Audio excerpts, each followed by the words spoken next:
Divorce নেওয়ার কারণে একসময় আমার পরিবার আমাকে দেখতে পারেনি, আমার পরিচয় দেয়নি।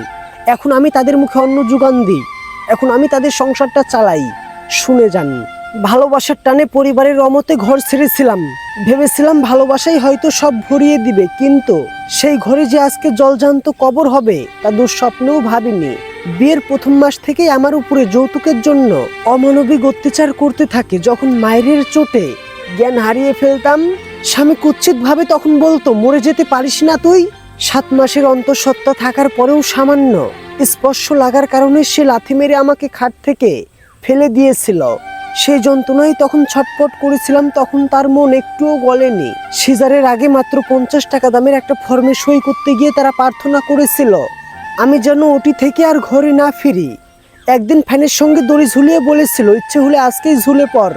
এক সময় ডিভোর্সের পরে যখন বাবার বাড়িতে গিয়ে আশ্রয় নিলাম, আমার আপন ভাবি বলেছিল, এত কষ্ট করার কি দরকার? এক রাতের জন্য কারো কাছে গেলে মিনিমাম 500 টাকা তো পাবেই। নিজের কলিজার অন্তঃসত্ত্বার ছেলেকে তখন 10 টাকার চিপস কিনে দেওয়ার মতো সামর্থ্য আমার ছিল না। সেই 10 টাকার হাহাকার আমাকে দেশ ছাড়তে বাধ্য করেছিল।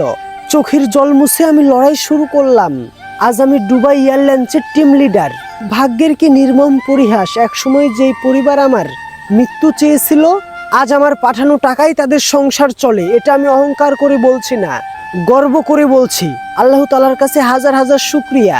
আজ যারা ডিভোর্স নিয়ে সমাজের কাছে মুখ দেখাতে পারে না, তাদের জন্য আমি এখনো প্রেরণা, তাদের জন্য আমি এক মোটিভেশন। ডিভোর্স নিয়েছেন তো কি হয়েছে, কখনোই হাল ছেড়ে দিবেন না। তাদের মুখে আজ অন্ন জুটে আমার উপার্জনে।